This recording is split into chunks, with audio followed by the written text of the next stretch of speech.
So let's get started. So as I previously said, I'm Andrew Norwood, the Business Development Manager at Terabee, and I'm hosting the webinar today. As I said, I'm joined by Robert, who will take you through the webinar presentation after my brief introduction to Terabee.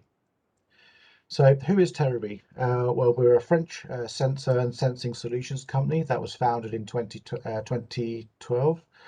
We work very closely with CERN, and we've developed over 20 hardware and software solutions in the 9 years of operation and won multiple awards.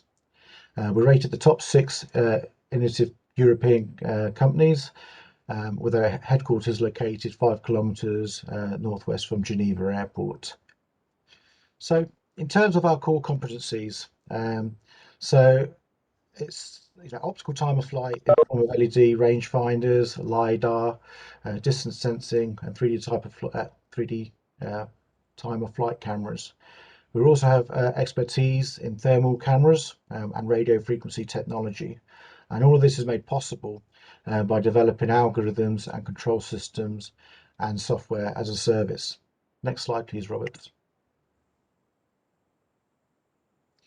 So this slide shows how we've evolved our sensor modules, which you can see on the left-hand side, and developed them into a range of devices to serve a number of industrial verticals, from level monitoring, which is the topic of today's webinar, through to smart building devices, industrial process monitoring devices, and mobile robotics devices. And in addition to this, using our technology, we've also created a range of devices for COVID mitigation, so fever screening, density calculator, and proximity meters. Next slide, please, Roberts. So without further ado, I'd like to hand over to Robert to take us through today's webinar. Perfect. Thanks a lot for the introduction on Terabee, Andrew. And again, welcome everybody to the main part of the webinar, labeled as Introduction to Level Monitoring using the optical LED time-of-flight technology. So what we're going to be speaking about today, quickly about what is a level monitoring system and why use one. We're going to have a brief overview of what technologies are out there, what are the pros and cons of each. We're going to be looking at the characteristics of time-of-flight technology, and again, pros and cons for that particular one. And in the end, I'd like to finish with overview of what solutions Terabee has for the level monitoring markets and applications, as well as just mention the key features of our most recent solution based on wireless self-powered design. So what exactly is a level monitoring system? It's basically a piece of technology used to detect and partly also monitor changes in level or quantity of different types of materials. And these can include liquids, fluids, solids, like different types of grains or rocks, but also powders. To give an example, abrasive sand used in construction industry, or lime powder, which is a chemical stored and used for water treatment processes. Yeah, so level monitoring in a digital and automated form is not something new and has been around for more than 40, 50 years.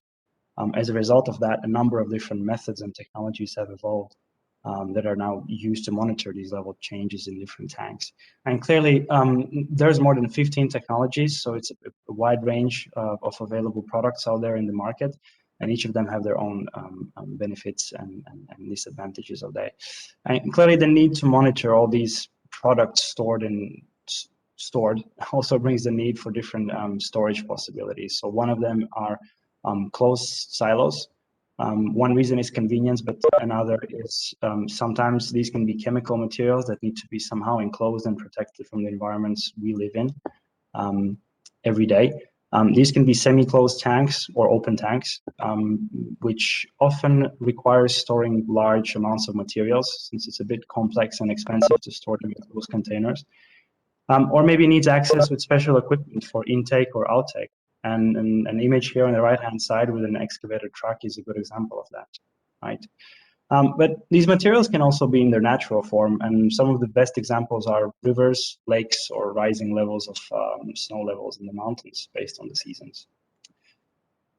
So why use a level monitoring system? There are a lot of assets as I mentioned before, silos, tanks, containers that are not equipped today with technologies to monitor these levels. And so this needs a manual intervention, human intervention, to send someone there in the field to regularly inspect and report back, which happens to be an approximation of that remaining content level. Yeah, so benefits here basically saving all that time, saving all that operational cost of not doing that by installing a system like that. Different containers often need to be climbed or need special equipment or, by matter of fact, certification to do that. But most importantly, that's dangerous, and occasionally that results also in work-related accidents. Again, installing a system like this, a level monitoring system like this, could help avoid these accidents, could help not people go to these sites and climb them only when really required. We have heard a lot of interesting and funny stories about how end clients, especially, or integrators, try to approximate remaining levels inside silos or tanks. And so one of the most funniest stories has been that, you know, farmers especially use sticks to bang on the side of the silos and try to understand, based on acoustic feedback, what's left. And clearly, while I must agree it's quite an amusing way to do this, it also can result in quite unreliable approximations. Right, and clearly this also brings and has brought consequences, and some of them include ordering stock or reordering stock late, which means putting your business under risk or potentially delaying your production line, but also ordering stock too fast. It arrives too fast, with then the need for the end user to figure out how to store it, where to store it, which again is extra time and extra money. Level data enables us to have information about assets we did not really have before. And this includes two things: real-time and also historic data. So if we speak about real-time data, this can help us detect emergency events, sudden events, like a sudden drop of material level, which might indicate to a leak in a silo. Yeah, and B, this helps us react fast to mitigate the negative impact. Based on historic data, this helps us make sane data-driven decisions. This mostly is used to better plan and optimize stock replenishment. Imagine that your consumption rates are better in one season than other, and so you adopt your stock ordering based on that. Especially in industries where material turnover is dynamic and changing fast, it needs to be changed fast. Like in logistics, for instance, it is important to know in a quite fast manner which containers are still filled with products, at what levels these are, but also which containers can be used immediately to stock the new incoming materials. And reducing equipment downtime is clearly a connection point to that, because the goal is not to leave equipment outside in fields without knowing whether they're empty, when they have been empty, but using them at maximum capacity whenever we can and whenever the user can. If we speak about level measurement systems and level sensors, there's two types. One is based on point level measurements, which indicates when a product is present at a certain point or a level, as the name suggests. So this is often used to detect and indicate thresholds. Yeah, threshold breaches. Either I've achieved a low threshold and it signals me that I need to reorder my stock. Another way how to do it is using continuous level measurements or technologies. And this basically enables monitoring of a product as it rises or falls at any time, really at any level, and clearly continuously, as the name suggests. And clearly this provides a much more accurate result in monitoring of the remaining levels versus the point level measurement systems. So just to name a few for educative purposes and name a few examples of, and I'd suggest we start with point level measurements. So you have to start with a conductivity or a resistance sensor. It uses a probe that is submerged in the material that has a pair of electrodes applying alternating current. And so when a liquid covers that probe, its electrodes causes the current to flow, signaling a high or low level. Second technology is a float switch, and as the name suggests, it uses a float, which is a device that will rise or lower when a product is applied or removed. So when it comes into direct contact or it doesn't come into direct contact, and that will regulate open or close a particular circuit to indicate low or high. There's a rotating paddle, which is also a well-known technique that uses a low-speed gear motor that rotates a paddle wheel very slowly. When the paddle is stalled by solid materials, there's no movement. This contacts and activates a mechanical switch. And last but not least, from my examples, that clearly there are more, is a vibrating level sensor, which uses a fork-shaped sensing element with two separate tines. And the fork actually vibrates at its natural resonant frequency. And as the level changes, the frequency of the fork will change, detecting the level, meaning high or low.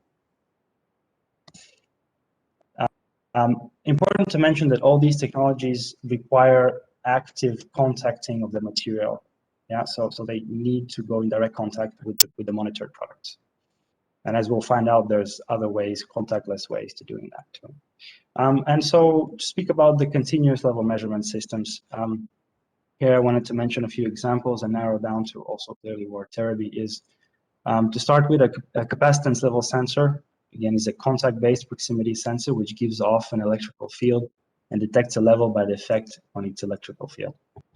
A very well-known system, a sensing system, which is cable-based, also known as yo-yo system in the industry, interestingly uses a rod that descends from the base unit, physically touches the material, and then ascends back to the base unit.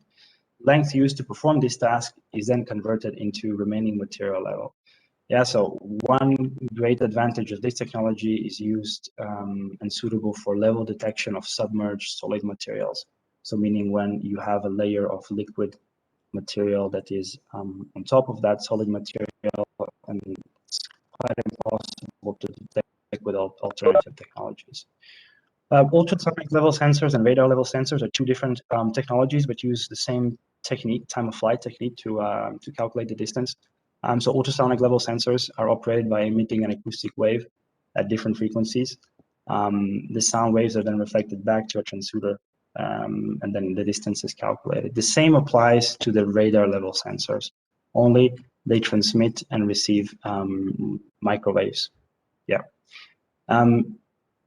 And last but not least, and yes, an image on the right as well is an example of these non-contactless ultrasound radar technologies. And last but not least is an optical time-of-flight technology, a third time-of-flight technique, this time based on light emission, which I'll speak in the next slide, and can also be classified between laser technologies, which usually is a pinpoint visible light measurement, and also something new in the industry, and something also that Terabee has pioneered and offers to the market, which is based on LED components. So LED time-of-flight technology. So what are the different characteristics of this technology? So at Terabee, we use LED time-of-flight, and we use an active way. That means we use an active way of measuring distance to a target or object. Yeah, so it means we emit light. Technically, these are photons in the infrared spectrum, meaning it's invisible to human eye, which travels at a speed of 300,000 kilometers per second. An optical time-of-flight sensor, similar to radar and ultrasound, has an emitter unit and a receiver unit. So the emitted light travels to the target, bounces from it, travels back to the to be captured by the sensor receiver. And clearly, as any time-of-flight technique, based on the travel time, we're able to calculate an accurate distance. All of this happens very fast since it's speed of light. To give you an idea, it takes 1.28 seconds for the light to travel from Earth to the moon. That's how fast we are. There are different techniques how to monitor targets based on LED time-of-flight technology, and today the further presentation is based on single measurement, single pixel, which is 1D. But I just wanted to mention other technologies, including 2D, also often referred as LiDAR system, light detection and ranging. And this allows to perform a scan line of a particular target surface, often by using a motor that moves the sensor part. And then there is a solid state technology, a 3D camera, a 3D depth sensing camera, which enables the user to measure a specific depth, several distances in a particular single field of view. And this is helpful, very helpful in level monitoring for solid material monitoring with uneven surface distributions to better calculate the remaining volume. So speaking about the advantages of LED time-of-flight technologies, and this is also where I'd like to talk about the single pixel in particular here. There is an evident gap in the contactless level device market we've seen, Terabee's seen, which is between lower cost and a bit lower performance ultrasound technology and the very expensive, clearly, radar-based systems. And Terabee fits somehow very nicely and perfectly between the two. With good performance, to give an indication, we can achieve up to 60-meter range and a cost-effective offering, clearly, which is a very big differentiator for our technology versus radar. We can achieve centimeter level accuracy. This is clearly not as good as radar's millimeters, but is much better than the ultrasound technology as well. What is good that LED time-of-flight technology has performed quite well on most of the monitored materials we've tested or our clients have tested, both on liquid, solid, and powder materials. This is not the case for all technologies, and I think it's an advantage, and also it is quite unique to our technology. Because some approaches, some technologies are better used for one material than other. To give an example, ultrasound technology are clearly better fitted for accurate liquid level monitoring. Yeah, we use a non-intrusive way to monitor materials. Again, that means we do not go in direct contact with the products we monitor. And this clearly is a selling point versus all point level systems that are presented before and some of the continuous level systems as well. Focused and narrow field of view means that we can successfully monitor tall but also narrow silos, where some of the alternative technologies with wider field of view will very quickly hit the side of the walls of the containers. Our technology can really go until the bottom. And second point is a well-known issue or a well-known phenomenon for the ultrasound technologies, especially for solid materials in relatively small spaces. And this is known as acoustic echoes and noise that happens because of signal bouncing in the tank. This clearly results in the sound or acoustic waves traveling back in different paths and registering an inaccurate distance. And so this very rarely happens with our technology. We use zero moving parts, and that means compared to systems that require some sort of mechanical movement to operate, there's no need for part maintenance or changing broken components. And also, we have achieved all that performance in a rather small, lightweight, and compact form factor. And to give you an idea, there's an image on the right-hand side. What form factor have we achieved? So to give you an idea, our long-range distance sensor, which goes up until 60 meters, weighs only 12 grams, the single sensor module bit. Yeah, so what this means is easier integration for our clients, requiring less overall space for designing projects or installations directly in silos and tanks. And some of the disadvantages, I think it's very well known, the biggest enemies to LED time of flight is actually the environmental factors, and this includes sunny days, direct strong sunlight exposed to the sensor lens, which can reduce maximum range, but will have no impact on the measurement accuracy. And other factors also include heavy rain and unpenetrable fog. Luckily, in 80 to 90% of these cases, those conditions do not apply to level monitoring applications, as we are often stick inside in completely closed environments. There clearly are applications that require external monitoring, but in our case, this is quite a small number of cases.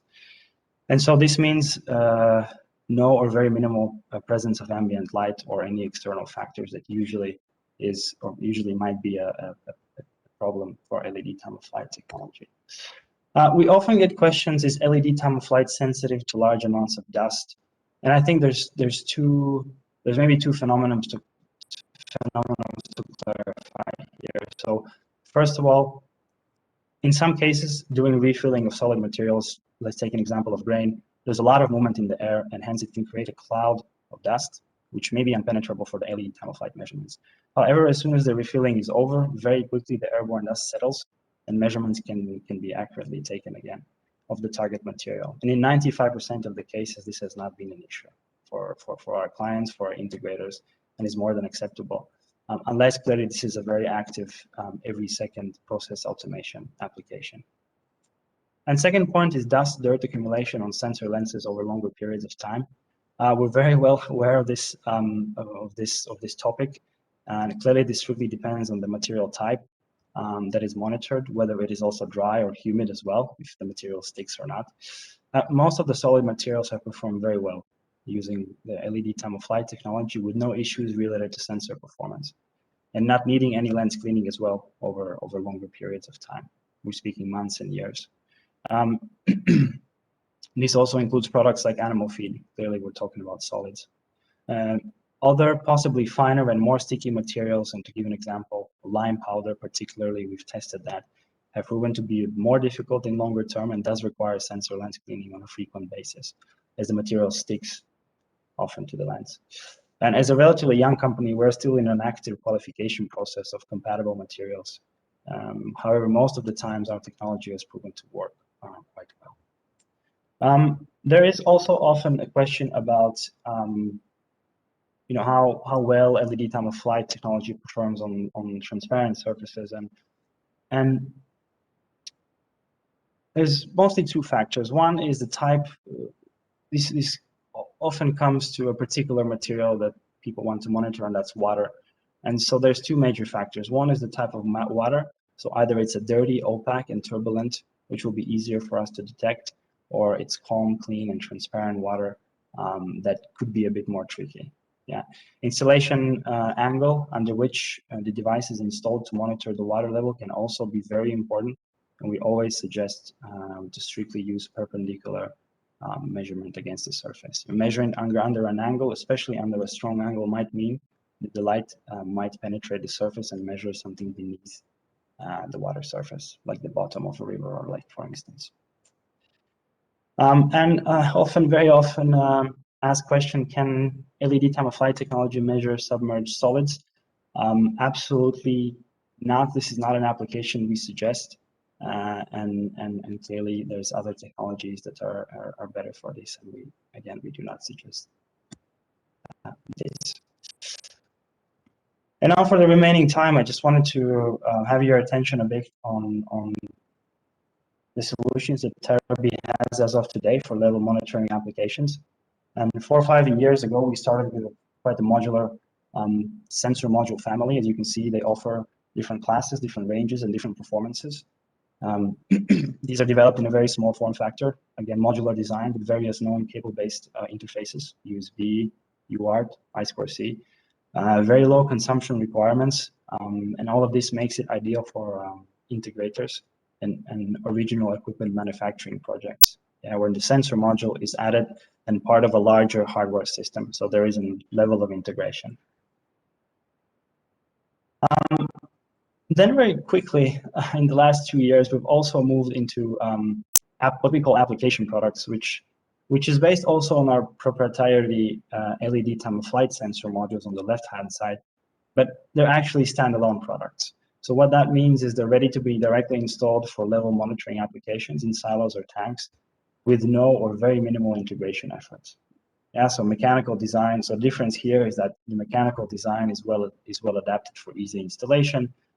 The products are certified for 24/7 outdoor use. I think the minimum certification we have is Ingress Protection 65. These offer cable-based industry standard or also long-range wireless data communication protocols, so all adapted to the final application, and clearly also provide some onboard data computation for level or direct real-time volume estimation. Yeah, and again, we have, as of today, for application products, we have units in the mid-range applications and long range.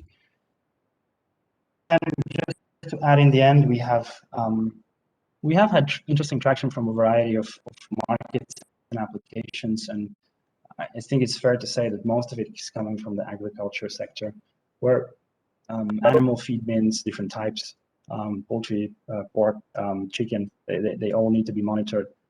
Different types of grains, rice, corn as well, stored in containers. We have demand also from construction to be integrated, to be monitored for sand, clay. Some of the production facilities, a good example is brick production processes, material monitoring. There's fuels, different types of fuels and wood pellets in energy and utilities that are very active at the moment as well. And going down more to our close range units on the sensor modules, We also serve the water management industry, which is to do with different changes of level in different applications, either in sewers or also in rivers, and also waste management, where we're trying to making our waste bins smarter together with the integrators. So as you can see, this slide basically summarizes how we can also serve different types of audiences based on their needs. Either they're looking for a full hardware solution, which are our application products, but also going a level lower, supplying our integrators with sensor modules as a component part of a larger system. And last but not least, I just wanted to let everyone know that we have released a bit more than 1 month ago our first wireless self-powered level device, IoT level device, which clearly is a contactless technology and fits under the continuous level monitoring technologies. And the technology is made for silos and tanks, mostly for larger applications, but can be also fitted to smaller tanks. But really, because of the long range, as you'll see in the next slide, that this product can achieve, its advantages really excel in mid-range to long-range applications. So quickly about key features. Again, nothing new. We use our own unique LED time-of-flight technology. Again, we don't go in direct contact with materials.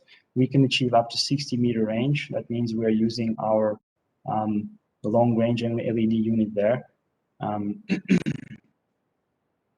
Again, to mention that darkness is the best condition for our technology, and we really excel in these silos and tanks where we monitor. We use a new type of communication interface, which is called LoRa, and stands for long range. And in reality, it can achieve up to 15 kilometers range, communication range, clearly without any cables over the air in rural areas, line of sight, and clearly less, a few kilometers in urban areas. It is battery powered. There is a replaceable unit that will provide you with years autonomy. When that is done and empty, after a few years, you simply unscrew the top lid. You have the interface there to replace it as well. The unit provides selectable measurement intervals, so it means you can monitor quite fast if you need to. So one measurement in 15 minutes is the fastest frequency we currently allow.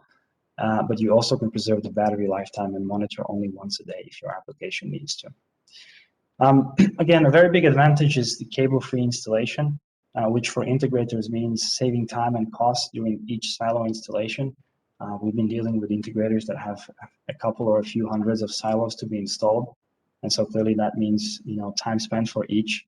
No cables means a reduced cost, but also simplifies the installation part.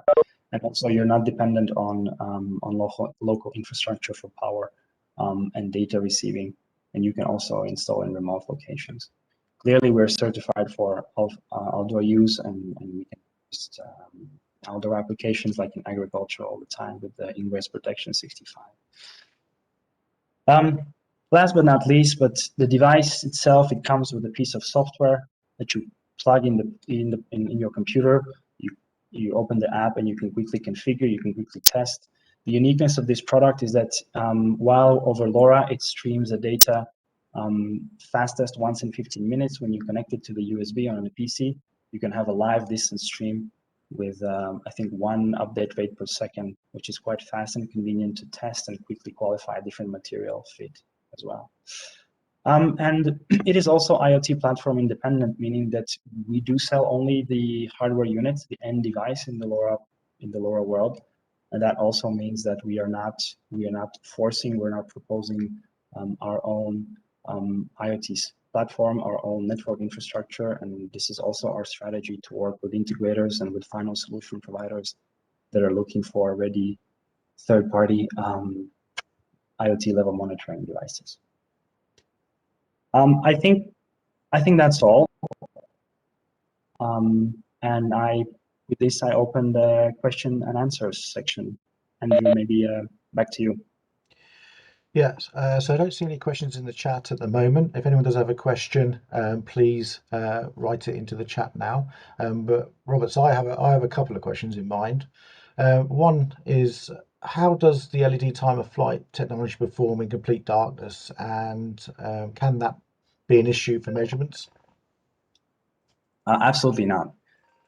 So as I think I mentioned, complete darkness is the best scenario for our technology to work in, actually, and it excels the best in complete darkness. So it is also the reason why we decided partly to go in this application, because we are somehow protected from the external factors, environmental factors that could be sometimes an issue or could bring some performance reduction as well. So absolutely no, that's actually a good point, that we operate in darkness.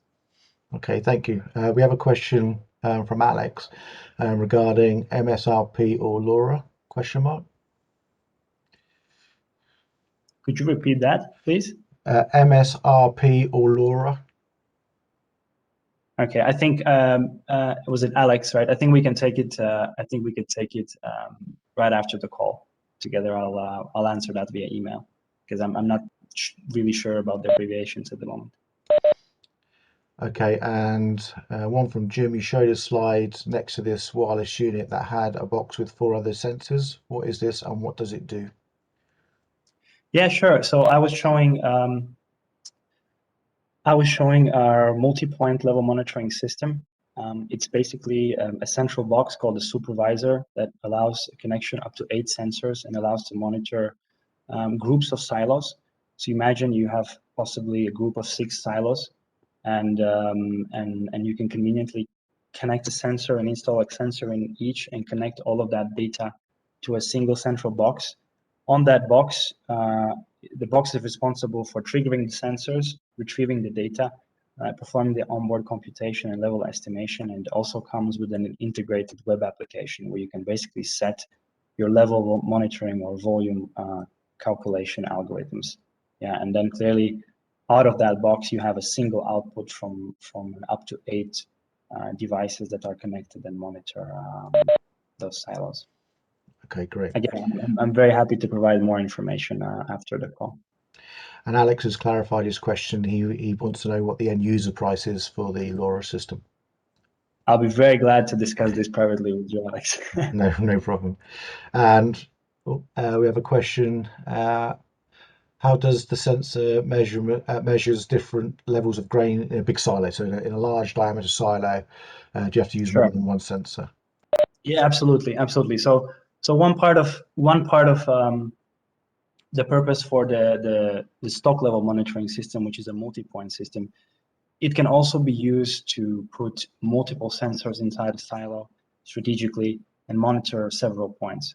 If you want to be very accurately detect the full surface, you need to use a scanner or a 3D technology, which clearly A, is much more expensive, and B, is also limited by the range, especially for the 3D technologies. So what we do is we clearly don't provide a very, very, very accurate level on that level estimation, but we strategically suggest a physical installation point, which actually is 2/3 of the diameter of the silo, which will then provide you an average, quite an okay average level estimation. It will clearly depend on the silo size and shape and the type of material stored, but one is clear, and to answer your question, you clearly won't get a super accurate system using only a 1 point in a very large and wide silo. It will be a level indication. Okay, thank you. And we've got time for a couple more questions. So one from David: is optical sensor able to monitor the free surface in a fuel tank with quite a low depth of approximately 1.5 meters, and what is the accuracy? Quite a lot of information. I usually like to read that. But just to answer, David, I think it was in terms of accuracy. Again, we are centimeter level, and if it's a smaller tank, it means we can also use our close range optical units and sensor modules. And our close range optical sensor modules are also optimized for more accurate measurements. So you would get anything in between or around ±2 centimeter accuracy. Yeah. So then depending on the tank volume and the stored material, at that point you can also estimate the error on the volume or the level that will be present. Okay, thank you. A couple more questions here. So what is the average measurement if you had an array of 8 sensors? Sorry, could you repeat that, Andrew, please? Is it an average measurement if you have a multiple array of sensors, i.e. 8 sensors? Yeah, so if you have 8 sensors in a particular silo, in one silo, it will be 8 independent measurements as distance measurements. It will be extracted on the computing side, which is the central unit that we discussed. And on there, yes, it will be an output, an estimation of the remaining contents. And clearly, before that computation is made, as I mentioned, there's a web application. You can configure the type of material, the number of sensors, the shape, the size of the silo or the tank or the container, and all that is used to better approximate the remaining level or volume. Okay, thank you. And we've got time for one more quick. Well, there's actually 2 at the bottom here. So for the 8 sensors, sorry, no. What about the interference using more than one sensor? Yeah. So yeah, I guess this is again down to the multi-point system. It is true that if you launch all sensors at the same time, there will be interference, but it's not our first day in the office, and we've developed the system in a way that the measurements are triggered.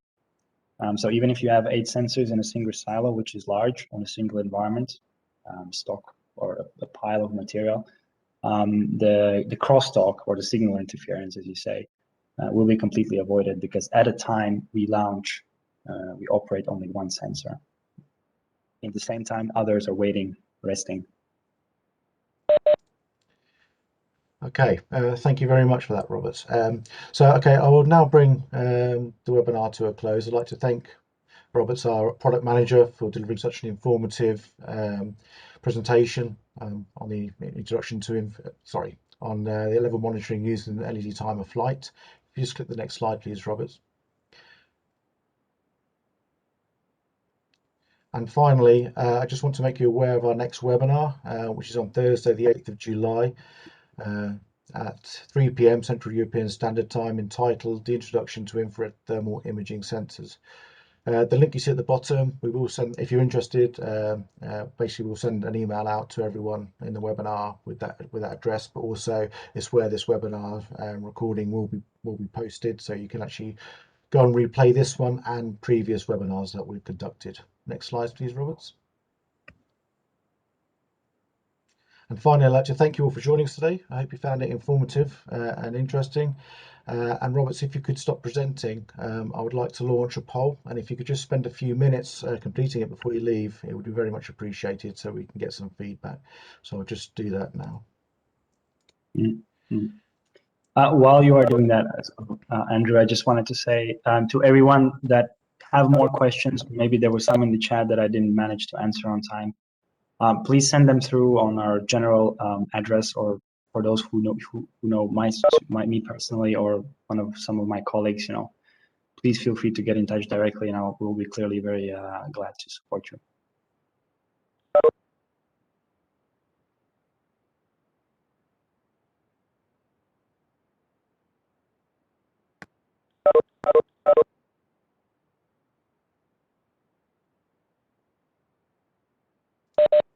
So unfortunately, I'm unable to launch the poll. So what we'll do, we'll send that out to you in an email as well. And if you could reply to us, that'd be absolutely brilliant. But thank you, everyone, and have a good afternoon. And yeah, bye-bye. Perfect. Thank you. Thank you. Thanks, everyone, and bye. Bye-bye.